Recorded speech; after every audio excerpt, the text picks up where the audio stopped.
That's good information to have, Katie.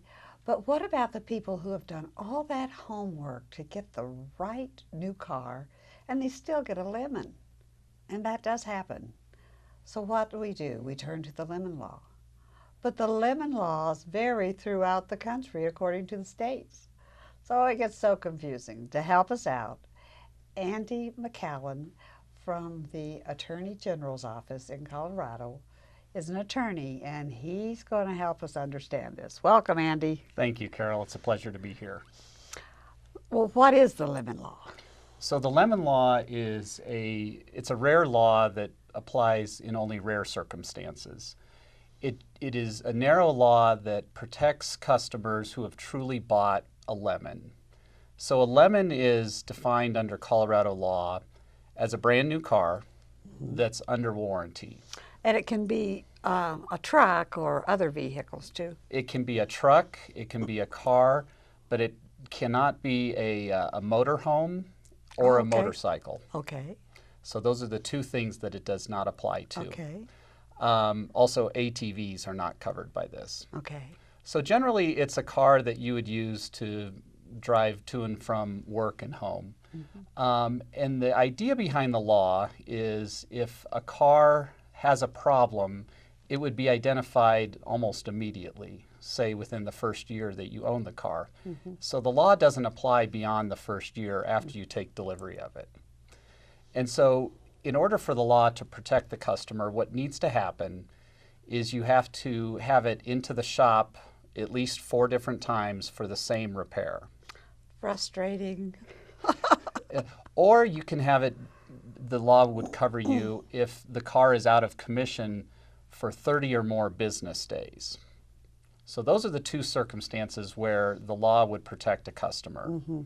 So the question is, what do you do if you've either had a car in the shop for 4 repairs and it's not fixed, or as a result of the problem, it's been out of commission for 30 or more business days? Right. So to protect yourselves under this law, you would need to send a certified letter to the manufacturer of the car. Now, that's not the dealership you bought it from. It's the manufacturer. So to find out where to send that certified letter describing your problem, you look in the owner's manual, and they'll give you an address where you can send that letter to.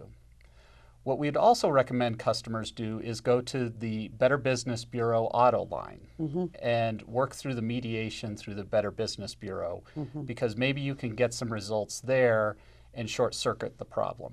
Yes. So at the end of the day, the protection ultimately for the customer is if they have bought a lemon, they would have the manufacturer rebuy the car, repurchase it from them, or else give them a new one.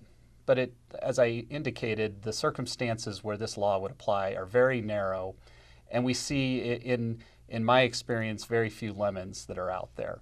People may think they have a bad car, but under the lemon law in Colorado, it doesn't fit all of the criteria for being a true lemon that would require the manufacturer to take it back. And you're right, it's good to, if it's a new car and they're the only owner of the car, they haven't purchased it from someone else, then you can come to the Better Business Bureau and we'll do an arbitration at no cost.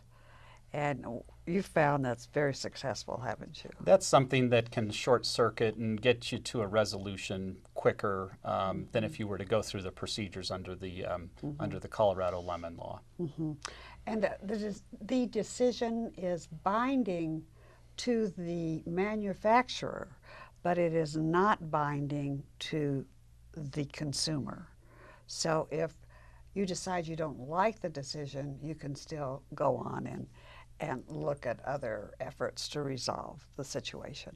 So that's the lemon law, isn't it? That's the lemon law such as it is. Yeah. So it's not going to apply to in most circumstances. And you know, the chances of there being a lemon out there, we're hoping are going to be pretty rare. Right, especially with the manufacturers really working on the quality these days, so we see less of it. Yeah, we get very few. We get a lot of questions into our office, but actual cases, we see not many of those. Yes. Well, if you have any questions, just give us a call at the Better Business Bureau about our auto line dispute resolution. And of course, you could always call Andy. Thank you so much, Andy. Thank you, Carol.